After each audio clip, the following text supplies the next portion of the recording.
देश में ये जो चल रहा है, ये जो प्रोटेस्ट चल रहा है, उसकी तस्वीरें देख रही हूँ, चीज़ें देख रही हूँ, सुन रही हूँ, समझ रही हूँ, ऑब्ज़र्व कर रही हूँ और like it's so shameful to be a part of a country where democracy looks like this. कहते हैं इंडिया बहुत बड़ा लोकतांत्रिक देश है, लोकतंत्र है यहाँ पे, लोकतांत्रिक गणराज है। It's so shameful. हमने भारत के लोकतंत्र की खूबसूरती देखी है जंतर मंतर की सड़कों पर। इट्स सो शेमफुल यार, मतलब नो वर्ड्स। ये बात बीजेपी, कांग्रेस या सीजेपी की नहीं है। बात है इस देश को गवर्न करने की, सही तरीके से गवर्न करने की, जो भी रूलिंग पार्टी अभी है। बात है गवर्नेंस की, बात है बेसिक राइट्स की। अगर वो नहीं होगा तो लोग तो बोलेंगे। और दूसरी पीओवी से भी मैं देख रही हूँ, काफ़ी वीडियोस लोग बोल रहे हैं ये स्टूडेंट्स है, ये ऐसे पत्थर मार रहे हैं, ये वो ऐसे कर रहे हैं, तोड़ फोड़ कर रहे हैं, जो हमारे प्राइम मिनिस्टर है उनके लिए गलत अपशब्द का यूज़ कर रहे हैं। ये क्यों हुआ? आपने रीज़न जानने की कोशिश करी? मतलब जब पेपर लीक हुआ या फिर जब रेप हुआ, तब आपने नहीं बोला कि ये नेता है जिन्हें हमने इलेक्ट करके वो चेयर्स दी हैं, उन चेयर्स पे उन लीडर्स को हमने बिठाया है। तो तब आपने नहीं बोला कि ये लीडर्स है, ये प्रधानमंत्री है, ये हमारे शिक्षा मंत्री हैं, जिनसे एक एक पूरा कंट्री लेवल पे एग्जाम कंडक्ट नहीं हो पा रहा है। What we are asking, what the students are asking, what the rape victim are asking, accountability and actions. And it's so simple. जवाबदेही लोकतांत्रिक देश में गुनाह नहीं है। They all were asking for a answer, for a conversation. अगर आप सामने आते, उनसे बात करते, तो क्या वो रुकते नहीं? उन्हें आप संतावना देते, उन्हें आप आश्वासन देते, अपने संतुष्टि देते कि हम हैं, we are the leader of yours, हम हैं, हम तुम्हारे देश के लीडर्स, हम करेंगे तुम्हें प्रोटेक्ट, हम करेंगे तुम्हारा फ्यूचर प्रोटेक्ट, हम करेंगे तुम्हारा सब कुछ प्रोटेक्ट, आप शांति रखिए। अगर आप इस तरीके से आश्वासन देते ना, यूथ पागल नहीं है, बिल्कुल पागल नहीं है। पिछली जनरेशन का मुझे पता नहीं, बट आज की जो जनरेशन है, they have a better mindset, they have a better mind and बुद्धि। वो देखते हैं, वो ऑब्जर्व करते हैं और फिर वो एकदम राइट एक्शन लेते हैं। ये एक्शन लेने पे आपने उन्हें मजबूर किया। They are just asking you for the accountability, हमें आंसर्स दे दो। और फिर उन्हें बदले में मिल रहा है मारपीट। इस तरीके से मारेंगे इतना brutally, like I have literally seen the videos. छोटे छोटे बच्चे वो सेइंग मोदी जी ऐसे, मोदी जी ऐसे। आप अपनी इमेज बना रहे हैं छोटे बच्चों की, जो आने वाली जनरेशन है उनके दिमाग में, और जो अभी यूथ है उनके दिमाग में। क्यों बना रहे हैं? Because you are not taking any actions, any legal actions, any strict actions. It is a very very complicated topic, very serious topic. एक नॉर्मल शो से, एक नॉर्मल शो पे कुछ अपशब्द बोलने से जब वो पूरे देश में इतना बड़ा इशू बन सकता है, सोचिए ये बच्चों का फ्यूचर है, ये हमारा फ्यूचर है। Like it's so shameful for a country. उनसे एक कंट्री लेवल पे एग्जाम नहीं हो पा रहा है। इन 2024 पेपर लीक हुए in parliament, Modi ji said अब से हम लीगल एक्शन लेंगे, ऐसा कुछ नहीं होगा। एंड इन 2026 एंड जो जिन लोगों ने आत्महत्या करी, जिन लोगों ने सुसाइड किया just for the paper leak, उनकी मतलब मेंटल स्टेट आप समझ पाएंगे कि वो क्या सोच रहे थे, और आप समझ पाएंगे कि अभी उनके पेरेंट्स पे, उनके फैमिलीज पर क्या बीत रही होगी। It's so shameful. It's just accountability. ये हमें, हमारी जनरेशन को फ़र्क नहीं पड़ता है प्रधानमंत्री कांग्रेस का हो, सीजेपी का हो या बीजेपी का हो। जो भी लीडर बेसिक ह्यूमन राइट्स पे बात करेगा, एक्शंस लेगा, देश के लिए अच्छा सोचेगा, जनरेशन वाइज लोगों के लिए अच्छा सोचेगा, स्टूडेंट्स के लिए वेलफेयर करेगा, हमारी नज़र में तो वो अच्छा होगा ना। हमें फ़र्क नहीं पड़ता प्रधानमंत्री कांग्रेस का है, बीजेपी का है या सीजेपी का है। We are not supporting any any political party, we are supporting the good leaders. हमें सॉल्यूशन मिला कि हम पेपर लीक के लिए फास्ट ट्रैक कोर्ट्स बनाएंगे। फास्ट ट्रैक कोर्ट्स, पॉक्सो के लिए फास्ट ट्रैक कोर्ट्स बने हुए हैं, रेप केसेस के लिए फास्ट ट्रैक कोर्ट्स बने हुए हैं। कितना रिजल्ट आता है? जब आपको विक्टिम्स को बाहर ही निकालना है, जब उन्हें बेल ही देनी है, जब उन पे एक्शंस ही नहीं लेनी है, जब उन्हें अंदर ही नहीं करना है, जब उनके खिलाफ सबूत ही इकट्ठे नहीं करने हैं, तो आपके फास्ट ट्रैक कोर्ट्स क्या काम करेंगे sir?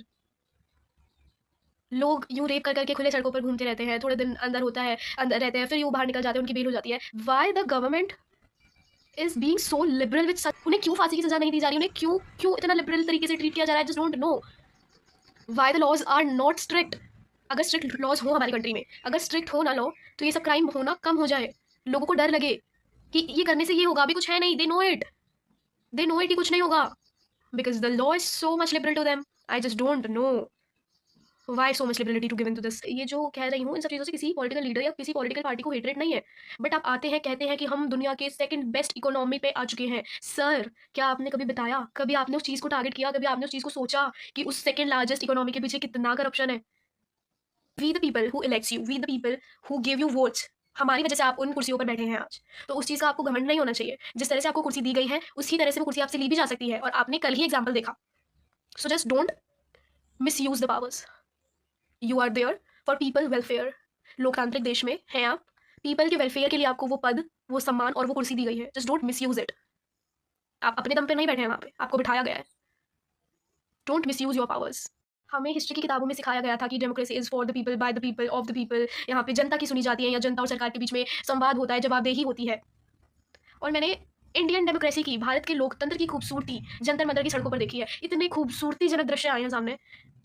I just don't have words. इतनी खूबसूरती, इतना खूबसूरत लोकतंत्र। I just want to see this कि because of the system just don't ruin this beautiful country. That's it. यहाँ पे सबसे पहले इंसानियत आती है, सबसे पहले इंसानियत आती है। You are a human. जिन लोगों जिन लोगों के ऊपर लाठियां चली, दे आर ह्यूमन। जिन्होंने चलाई, दे आर ऑल्सो ह्यूमन्स। जिन्होंने चलवाई, दे आर ऑल्सो ह्यूमन्स। एक बार इंसानियत के पीओवी से सोचकर देखना, and you'll get all of your answers. कौन किसकी कहाँ गलती है, you'll get yourself answer, you'll get yourself. एक बार सबसे बड़ी इंसानियत होती है, सबसे बड़ी। इफ यू हैव ह्यूमैनिटी ना, you just can't do anything wrong to any one.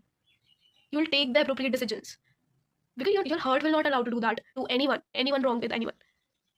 Humanity matters. इस देश में ह्यूमैनिटी थी, please bring it back. Just because of the corruption, the system, the gandagi all around, just don't ruin the beautiful country. That's all I want to say. Thank you. आज की जो generation है, they are not blindfold followers. They think, they see, they observe, and then they'll take the actions, the appropriate actions that need to be taken. कोई भी political leader, कोई किसी भी party से बिलोंग करे, वी जस्ट डोंट केयर। हमें फ़र्क नहीं पड़ता कि हमारा प्रधानमंत्री या हमारा शिक्षा मंत्री बीजेपी का है या कांग्रेस का है या सीजेपी का है। अगर वो हमारे हित में, लोगों के हित में अच्छे एक्शंस ले रहा है, हमारे लिए अच्छे काम कर रहा है, तो वही इलेक्ट होगा। हमें नहीं पता, हमें नहीं फ़र्क पड़ता कि सरकार कांग्रेस की आए, बीजेपी की आए या सीजेपी की आए। जो सरकार आए वो देश को अच्छे से गवर्न करे, बेसिक ह्यूमन राइट्स दे, लोगों के लिए सोचे, पीपल वेलफेयर करे। That's it. This is how a good country work. I just generally don't spoke up about all these topics, but I realized कि if I can speak, so why not? अगर मैं बोल सकती हूँ तो मुझे बोलना चाहिए, और अगर मैं बोल सकती हूँ तो सब बोल सकते हैं। वी पीपल थिंक कि हमारे एक वीडियो बनाने से, पोस्ट करने से और ये करने से क्या ही फ़र्क पड़ जाएगा। फ़र्क कुछ नहीं पड़ता है, फ़र्क कुछ नहीं पड़ता है। अगर आप बोल सकते हैं तो बोलिए, आप अपने विचार रखिए। मुझे पसंद है मेरे विचार रखना, मुझे पसंद है बोलना, क्या सही है और क्या गलत। मुझसे चुप नहीं बैठा गया। मेरे दिमाग में कॉन्टिन्यूस चीज़ें चल रही थी, मैं सोच रही थी। तो मेरे कुछ विचार थे जो मैंने आप लोगों के साथ साझा किए। शुक्र करूँगी कि आप लोगों को पसंद आएँगे और आप अपने जो विचार हैं मुझसे साझा करेंगे, आप अपने ओपिनियंस मुझसे साझा करेंगे। धन्यवाद।